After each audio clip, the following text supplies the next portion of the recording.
오늘 말씀에서도 세상의 길과 예수님의 길이 다르다는 것을 보여주고 계십니다. 오늘 말씀에서 보여주시는 세상의 길은 자기 중심적인 길입니다. 그리고 예수님의 길은 예수님이 중심적인 길입니다. 오늘 말씀은 우리의 마음을 불편하게 합니다. 왜냐하면 우리 자신의 연약함을 드러내기 때문에 그렇습니다. 사람은 누구나 자기 중심적으로 살아갑니다. 믿음이 좋아도 예수님을 잘 믿어도 자기 중심적으로 신앙생활을 하려는 경향이 많기 때문에 그렇습니다. 왜 불편하다고 말씀을 드리냐면 제가 불편했기 때문에 말씀을 준비하면서 제 자신이 말씀 속에서 참 불편했습니다. 저의 연약함이 드러났기 때문에 말씀을 통해서 불편했기 때문에 성도님께서들도 불편하겠다라는 생각이 들었습니다. 불편해도 오늘 말씀을 통해 우리 자신을 정직하게 바라보고 자기 중심에서 예수님 중심적인 삶으로 살아가는 은혜가 있기를 바랍니다. 우리는 완벽할 수 없습니다. 우리는 늘 자기 중심적으로 살아갈 수밖에 없기 때문에 매 순간순간 예수님 중심적으로 살아가려고 몸부림칠 뿐이죠.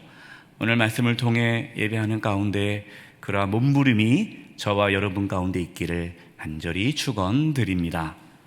오늘 나눌 말씀은 바울이 빌립보 교회 성도들에게 보낸 편지인 빌립보서 말씀입니다.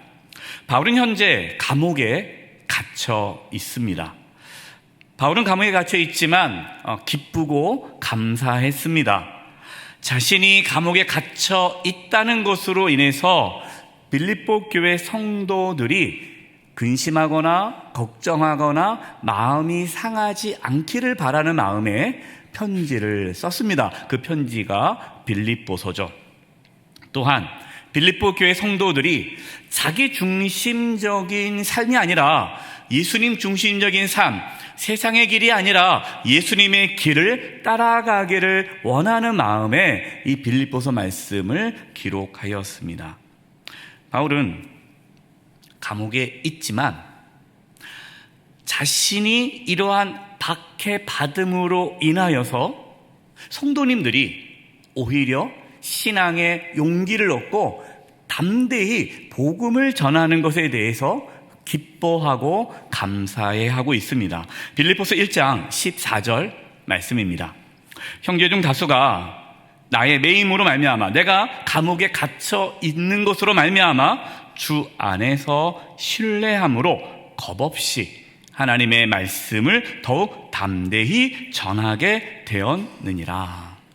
사도 바울이 감옥에 갇히자 성도님들이 사도 바울께서 복음을 담대히 전하다가 감옥에 갇히셨는데 우리도 두려워하지 말고 담대히 복음을 전하자라는 그러한 영적인 부흥이 일어난 것이죠. 그것으로 인해서 바울은 기뻐하고 감사했다라고 고백하고 있습니다. 바울은 자기 중심적인 삶이 아니라 예수님 중심적인 삶을 살아가고 있었습니다. 자신의 안전, 자신의 평안, 거기에 관심이 있는 것이 아니라 오직 예수님이 전파되는 것에 기뻐하고 즐거워한 것이죠. 그런데 당시 초대교회 안에 어떤 교회 지도자들은 자기 중심적으로 복음을 전하였습니다. 빌립보서 1장 15절 말씀입니다. 어떤 이들은 투기와 분쟁으로 어떤 이들은 착한 뜻으로 그리스도를 전파하나니. 초대교회 안에 여러 교회가 있죠.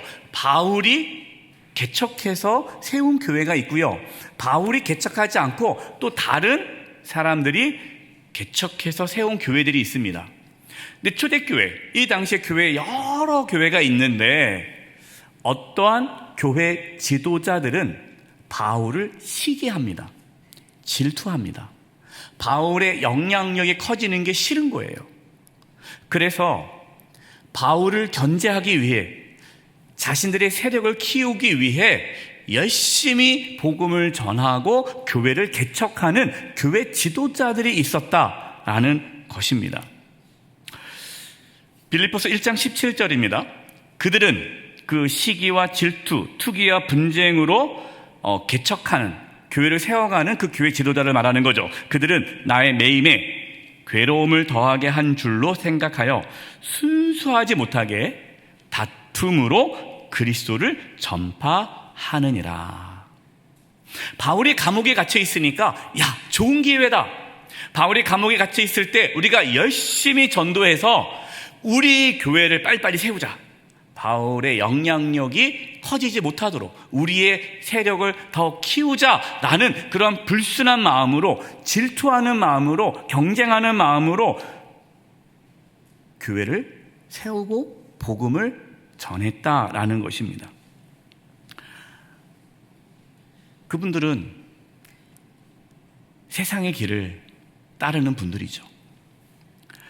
세상의 길은요, 자신의 세력을 키우는 데 관심이 있습니다. 시기와 질투가 있어요. 세상의 길에는요, 시기와 질투가 가득해요. 자신이 주도권을 잡으려고 해요. 자신의 영향력이 약해지는 것을 싫어합니다. 다 그냥 내 손 안에 들어와야 돼요. 그래서 자기 사람을 만듭니다. 내 사람, 라인, 줄을 만들죠. 그러나 바울은 자기 사람을 만드는 데 관심이 없었습니다. 자신의 세력이 약화되는 것에 대해서 염려하거나 걱정하지 않았습니다. 빌립보서 1장 18절 말씀이에요. 그러면 무엇이냐? 거칠애로 하나 참으로 하나 무슨 방도로 하든지 전파되는 것은 그리스도니 이로써 나는 기뻐하고 또한 기뻐하리라. 바울은 기쁘다는 거예요. 바울이 왜 기쁩니까? 자기를 싫어해서, 자기를 견제하기 위해서 바울을 이렇게 시기하는 마음으로 열심히 전도하고 교회를 세우고 예수님을 전한 것, 나는 너무 기쁘다. 그 사람이 어떠한 목적으로 했든지 간에 중요한 것은 예수님이 전파되니까, 예수님이 전파되는 것, 교회가 세워지는 것, 복음이 전파되는 것, 그것만으로 나는 기쁘다라고 바울은 고백하고 있습니다. 바울의 관심은 뭡니까? 바울의 관심은 예수님이죠. 예수님. 우리의 관심은 무엇입니까? 자신의 영향력을 키우는 데 관심이 있습니까? 사람들이 나를 어떻게 평가할 것인가? 사람들로부터 인정을 받고 존중을 받는 데 관심이 있습니까? 자신이 대단한 사람이라는 것을 증명하고 싶습니까? 물론 그것이 나쁘다는 것이 아니에요. 말씀을 오해하지 마세요. 나는 이제 다른 사람 신경도 안 써. 다른 사람 나를 어떻게 평가하든 괜찮아. 그 말씀이 아니죠. 존중받아야 됩니다. 좋은 영향력을 끼쳐야죠. 사람들에게 인정을 받아야 되죠. 하지만 그것이 우리의 삶의 목적이 되어서는 안 된다라는 것이죠. 예수님의 제자들을 한번 보겠습니다. 예수님의 제자들은 예수님을 따랐지만 자신들의 세력을 키우는 데 관심이 많았습니다. 어느 날 자신들을 따르지 않는 어떤 사람들이 예수님의 이름으로 귀신을 내쫓는 일들이 있었어요. 그 이야기를 듣자 이 예수님의 제자들은 분노했습니다. 아니, 우리를 따르지 않는데 예수님의 이름으로 귀신을 내쫓아? 이건 말도 안 돼. 그렇게 하지 못하도록 막았습니다. 그리고 예수님께 이르는 거예요. 예수님, 큰일 났습니다. 지금 이런 일이 생겼습니다. 라고 예수님께 이르는 거예요. 화가 났어요. 마가복음 9장 38절입니다. 요한이 예수께 여짜오되, 선생님, 우리를 따르지 않는 어떤 자가 주의 이름으로 귀신을 내쫓는 것을 우리가 보고 우리를 따르지 아니하므로, 이 두 번 나옵니다. 우리를 따르지 않는 어떤 자가 우리를 따르지 아니함으로 금하였나이다. 요한은 자신들을 따르지 않은 자들이 예수님의 이름으로 귀신을 내쫓는 것에 대해서 불만이 많은 거죠. 그들을 금했다라고 예수님께 말씀을 드립니다. 이 요한은 예수님께 칭찬받을 줄 알았죠. 그래, 잘했다. 잘했어. 아주 잘했다. 이렇게 예수님께 나올 줄 알았는데 예수님께서는 전혀 다르게 말씀하십니다. 예수님은 세상의 길이 아니라 예수님의 길을 걸어가신 분이잖아요. 마가복음 9장 39절이에요. 예수께서 이르시되 금하지 말라. 내 이름을 의탁하여 능한 일을 행하고 즉시 나를 비방할 자가 없느니라. 예수님은 자신의 세력을 키우는 데 관심이 없으셨습니다. 예수님의 관심은 무엇입니까? 귀신 들린 자가 고침을 받아 하나님의 나라가 그 사람 가운데 임하는 것에 예수님의 관심이 있었습니다. 제자들은 예수님을 따랐지만 세상의 길을 걷고 있었습니다. 자기 중심적인 삶을 살아가고 있었죠. 성경에 보면, 특별히 신약 성경에 예수님의 길을 걷는 것을 보여준 인물이 있습니다. 저는 개인적으로 대표적인 인물이 세례 요한이라고 생각이 들어요. 세례 요한의 제자들이 세례 요한에게 찾아옵니다. 선생님, 큰일 났습니다. 많은 사람들이 우리를 떠나 예수라는 분에게 갑니다. 예수님이 등장하기 전까지 사람들은 세례 요한을 선지자로 여기며 많은 사람들이 세례 요한에게 몰려들었습니다. 세례 요한의 제자들이 많았습니다. 세례 요한 공동체가 엄청나게 커졌습니다. 근데 예수님이 등장하고 나서부터는 사람들이 예수님께로 가는 거예요. 심지어 세례 요한의 제자들 중에 핵심 제자 2명이 예수님의 제자가 됐습니다. 그 대표적인 세례 요한의 제자 대표적인 사람이 베드로의 형 안드레입니다. 안드레는 세례 요한의 제자인데 예수님의 제자가 된 거예요. 세례 요한의 제자들은 더 이상 가만히 있을 수 없었습니다. 세례 요한 선생님, 이제 뭔가 대책을 세워야 되지 않겠습니까? 이러다가 우리의 세력이 죽습니다. 이러다가 우리는 끝납니다. 더 이상의 우리의 세력이 약해지지 않도록 우리는 뭔가 대책을 마련해야 합니다. 그때 세례 요한이 이렇게 대답을 합니다. 요한복음 3장 30절이죠. 그는 흥하여야겠고 나는 쇠하여야 하리라. 예수님은 흥하여야겠고 나는 쇠하여야 하리라. 세례 요한의 관심은 자신의 세력을 키우는 데 있지 않았어요. 세례 요한의 관심은 하나님의 뜻이 이 땅 가운데 이루어지는 것입니다. 하나님의 뜻이 이 땅 가운데 이루어지려면 예수님이 흥해야 되는 거예요. 예수님이 흥할 수만 있다면 나는 쇠하여도 괜찮다라고 고백하는 것이죠. 바로 이것이 예수님의 길을 걷는 자의 모습입니다. 사랑하는 성도 여러분, 자신이 흥하는 것이 아니라 예수님이 흥하는 삶을 살아갈 수 있기를 바랍니다. 예수님은 흥할 수만 있다면 나는 쇠해도 괜찮다라는 그 믿음을 가질 수 있기를 바랍니다.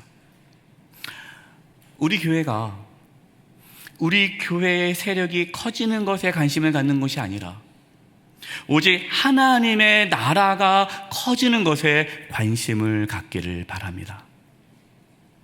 그것이 진짜 믿음이에요. 바울은 빌립보 교회 성도들이, 특별히 교회 지도자들이 서로 싸우고 다툰다는 이야기를 들었습니다.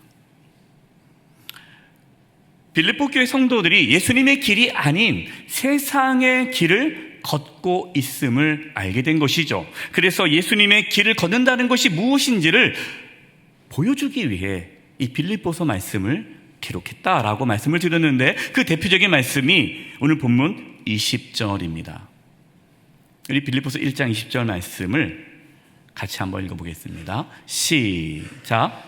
나의 간절한 기대와 소망을 따라 아무 일에든지 부끄러워하지 아니하고 지금도 전과 같이 온전히 담대하여 살든지 죽든지 내 몸에서 그리스도가 존귀하게 되게 하려 하나니. 아멘. 바울의 간절한 기대와 소망은 무엇입니까? 살든지 죽든지. 그러니까 내가 사는 게, 내가 죽는 게 그게 문제가 아니에요. 내가 살든지 죽든지 오직 그리스도, 예수님만이 존귀히 여김을 받기를 원한다라고 믿음의 고백을 하고 있습니다. 이것이 예수님의 길을 걷는 거예요. 물어보겠습니다. 살든지 죽든지 오직 예수님이 존귀히 되기를 원합니다 고백하면서 실제로 그렇게 살아가는 삶이 쉬운 일일까요? 어려운 일일까요? 불가능한 일입니다. 불가능한 일이에요. 앞서 말씀했듯이 우리는 본능적으로 자기 중심적으로 살아가려고 그래요. 예수님은 멸시와 천대를 받으셨습니다. 십자가의 길을 걸어가면서 얼마나 많은 모욕을 당하셨어요. 뺨을 맞으시고요, 침뱉음을 당하셨어요. 벌거벗긴 채 십자가에 매달려서 비참하게 죽음을 맞이하셨습니다. 예수님께서 힘이 없어서 당한 게 아니잖아요. 왜 예수님께서 그런 모욕과 멸시와 천대를 받으셨을까요? 하나님의 뜻을 이루기 위해서죠. 저와 여러분을 구원하기 위해서 예수님은 모든 것을 내려놓으셨습니다. 예수님은 죽기까지 하나님께 순종하셨습니다. 예수님을 따른다라는 것은 단지 교회를 다니는 것이 아닙니다. 예수님을 존귀히 여길 수만 있다면 자신의 자존심도 내려놓을 수 있는 것이 예수님을 따르는 것입니다. 예수님을 존귀하기 위해 자신의 자존심을 내려놓지 못한다면 그분은 예수님의 길을 걸어갈 수가 없습니다. 근데 사람이요, 가장 힘든 게요, 자존심을 내려놓는 겁니다. 저도 목회를 하면서 가장 힘든 것은 사역이 아니었어요. 제가 2003년에 목사 안수를 받았습니다. 어느덧 23년째 목사로서 사역을 하고 있어요. 많은 교회에서 많은 사역을 했습니다. 목회 여정 가운데 재정적인 어려움도 경험했습니다. 사역의 힘듦도 경험했어요. 그러나 그것은 주님을 위해 견딜 수 있었습니다. 가장 힘든 것은요, 자존심 상한 거예요. 자존심 상할 때 참 이게 힘들어요. 이게 목회를 하시다가 목회를 그만두시는 분들이 계세요. 근데 그분들과 이야기 나누다 보면, 아니 왜 목회를 그만두십니까? 왜 교회를 사임하십니까? 이렇게 여쭤봅니다. 제가 아는 지인 중에도 그런 분이 계세요. 그분들이 뭐 재정적으로 힘들어서, 또 무슨 사역의 일이 많아가지고 그것 때문에 힘들어서 목회를 그만두는 분들은 거의 없습니다. 대부분, 아니 전 전부라고 보는데 대부분 뭐냐면요, 자존심 때문에 목회를 그만둬요. 목회를 하면서 모멸감, 이 모멸감, 자존심이 너무 상해서 더 이상 목회를 할 수 없다라는 거예요. 내가 이러한 모욕을 당하면서 목회를 해야 되나, 자신이 없다는 거죠. 목회자도 자존심 때문에 목회를 못하는데 성도님들은 오죽하겠습니까? 교회에서요, 열심히 봉사하고 섬기시다가 갑자기 봉사를 그만두시는 분들이 계셔요. 그분들 가만히 보면 뭐 사역이 힘들어서, 봉사가 일이 많아서 그만두는 분은 거의 계시지 않습니다. 대부분 왜 그만둡니까? 자존심 상해서 그만두세요. 기분 나쁜 거예요. 자기를 알아주지 않는 거예요. 자기를 무시하는 거예요. 내가 이러한 모욕을 당하면서, 내가 이렇게 무시당하면서, 내가 이렇게 자존심 상하면서까지 내가 주님의 일을 하고 싶지 않다. 기분 나쁘다 못한다라는 것이죠. 자존심 상한다고 기분 나빠서 주님의 일을 하지 않는다면 그분은 세상의 길을 걸어가고 있는 분이에요. 바울은 많은 모함을 당했습니다. 시기와 질투를 받았습니다. 멸시와 천대를 받았습니다. 그래도 견딜 수 있었던 것은 바울은 세상의 길이 아니라 예수님의 길을 걷는 자였기 때문이죠. 예수님의 길은 살든지 죽든지 오직 예수님만 존귀하게 되는 길이에요. 예수님만 존귀할 수 있다면 자존심조차도 버리며 가는 길이 예수님의 길입니다. 바울은 여기서 더 분명하게 예수님의 길을 걸어가는 신앙을 고백합니다. 이것이 본문 빌립보서 1장 21절입니다. 이는 내게 사는 것이 그리스도니 죽는 것도 유익함이라. 내게 사는 것이 그리스도니 죽는 것이 유익하다. 이게 무슨 뜻일까요? 지금 바울은 살든지 죽든지 예수님이 존귀 되기를 원한다라고 고백하잖아요. 그러면서 21절에 내게 사는 것이 그리스도니, 이 말은요, 내가 사는 이유는 예수님 때문이라는 거예요. 그렇기 때문에 내가 사는 것은 예수님 때문에 살고 죽는 것도 누구 때문에? 예수님 때문에 죽는다라는 고백입니다.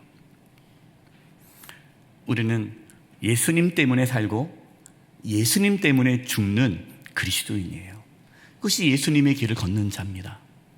그래서 사랑하는 성도 여러분, 자존심으로 살아가지 않기를 바랍니다. 자존심으로 살아가시는 분들은요, 자존심이 상하면 죽어요. 돈 때문에 사는 사람은요, 돈을 잃으면 죽어요. 명예로 사는 사람은요, 명예를 잃으면 죽어요. 삶과 죽음은 연결되어 있습니다. 내가 무엇을 위해 사느냐? 그것 때문에 죽는 거예요. 세상적인 성공, 명예, 돈, 자존심, 그것 때문에 사는 자는 그것 때문에 죽어요. 그러나 예수님 때문에 사는 자는 예수님 때문에 죽는 거예요. 바울은 천국이 너무너무 좋아서 빨리 죽고 싶었습니다. 바울은 부활하신 예수님을 만났잖아요. 그리고 바울은 천국도 갔다 왔습니다. 성경에 3층권을 다녀왔다는데 그 3층권이 천국이에요. 그러니까 바울은 부활에 대한 소망이 있습니다. 천국을 갔다 왔기 때문에 천국이 너무 좋은 거예요. 그래서 이렇게 고백합니다. 빌립보서 1장 23절입니다. 내가 그 둘 사이에 끼었으니, 이 둘 사이가 뭡니까? 사느냐 죽느냐, 삶과 죽음의 그 사이에 끼었다라는 거예요. 차라리 세상을 떠나서 그리스도와 함께 있는 것, 천국에 있는 것이 훨씬 더 좋으니라 그렇게 하고 싶으나. 그러니까 바울은 빨리 죽고 싶었어요. 빨리 천국 가고 싶었어요. 성도님들 중에 이렇게 말씀하시는 분들이 있어요. 목사님, 저를 위해서 기도해 주세요. 빨리 천국 갈 수 있도록. 빨리 천국 갈 수 있도록. 천국의 소망이 있기 때문에 그런 말씀을 하시겠죠. 어떻게 보면 참 믿음이 있는 고백이잖아요. 빨리 천국 가고 싶다. 목사님, 저 이제 이 세상에 미련 없습니다. 저는 빨리 천국 가고 싶어요. 주님 만나고 싶어요. 엄청난 믿음의 고백이죠. 근데 가만히 그 얘기를 듣다 보면 왜 천국 가고 싶어요? 살기 싫어서. 사는 게 힘드니까. 피곤하니까. 괴로우니까. 그러니까 그분은 천국 가고 싶은 것이 주님을 위해서예요? 자기를 위해서예요? 자기를 위해서. 자기를 위해서 죽고 싶다는 거예요. 자기를 천국 가고 싶다는 거예요. 그분은 천국에 소망이 있지만 세상의 길을 걸어가는 자예요. 엘리야, 요나, 욥 보십시오. 이 대표적으로 성경에 죽고 싶다고 하나님 앞에 죽여달라고 했던 대표적인 분이 세 분이 있어요. 엘리야, 왜 죽여달라고 합니까? 힘드니까. 사역이 너무 힘드니까 차라리 죽여달라고 얘기해요. 요나, 니느웨에 가서 그 내가 원수같이 생각하는 니느웨 성이 회개하는 모습 보니까 기분이 안 좋은 거예요. 원수가 용서받는 게 싫은 거예요. 차라리 나를 죽여달라고 하죠. 사는 게 너무 힘든 거예요. 고난이 첩첩이 찾아와요. 그러니까 차라리 이 고난 가운데 사는 것보다 죽는 게 낫다라고 하나님께 죽여달라고 기도하죠. 여러분, 엘리야, 요나, 욥 다 믿음의 사람들입니다. 하지만 그들은 믿음의 길로 죽기를 바라는 게 아니었죠. 그럼 이처럼 믿음이 좋아도 세상의 길을 걸어갈 수 있습니다. 바울은 천국에 빨리 가고 싶지만 그러나 이 땅에 더 살기를 결정합니다. 그 이유가 뭡니까? 빌립보서 1장 24절이에요.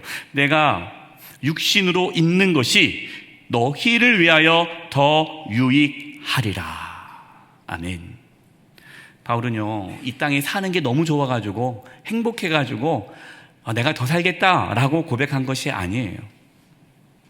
빌립보 교회 성도들의 유익을 위하여서 내가 더 살기로 다짐했다라는 것이죠. 예수님의 길을 가는 성도, 예수님의 길을 가는 그리스도인들은 자신을 위해 살지 않고 예수님을 위해 산다라고 말씀을 드렸습니다. 그럼 예수님을 위해 사는 삶이 무슨 삶일까요? 가족을 위해서, 성도들을 위해서, 이웃을 위해서 살아가는 것이 예수님을 위한 삶인 것이죠. 사업을 하신 분 계십니까? 함께 일하는 직원의 복지를 위해서, 고객을 위해서 사업하시기 바랍니다. 하나님의 정의와 사랑을 나타내기 위해 사업을 하시기 바랍니다. 교회는 예수님이 존귀하게 되기 위해서 힘써야 합니다. 복음이 전파되는 것을 기뻐해야 합니다. 저는 소망합니다. 저는 기도합니다. 우리 교회가 우리 교회의 세력을 키우는 데 관심을 갖는 것이 아니라 정말 이 땅 가운데 하나님의 나라를 세워가는데 관심과 열정과 헌신이 있는 교회가 되기를 원합니다. 세상의 길은 내가 중심이 되는 길이에요. 예수님의 길은 예수님이 중심이 되는 길입니다. 내 가족, 내 교회, 내 회사, 내 나라, 내가 중심이 아니라 예수님의 가족, 예수님의 교회, 예수님의 회사, 예수님의 나라, 예수님이 중심이 되는 삶이 이루어지기를 바랍니다. 바로 이것이 복음에 합당한 삶이다라고 말씀합니다. 사랑하는 성도 여러분, 교회를 다녀도 세상의 길을 걸어갈 수 있습니다. 오해하지 마세요. 우리가 세상의 길이냐 예수님의 길이냐 딱 한 길만 가는 게 아니에요. 우리는 예수님의 길을 가다가 본능적으로 자기 중심적으로 살아가는 욕망이 있기 때문에 우리가 긴장하지 않으면, 자기를 돌아보지 않으면 어느덧 나도 모르게 주님의 길을 가다가 세상의 길로 빠지는 경우가 많이 있습니다. 그렇기 때문에 오늘 말씀 가운데, 예배하는 가운데 우리 자신을 돌아보고 다시금 주님의 길, 예수님의 길을 가기 위해 힘써야 합니다.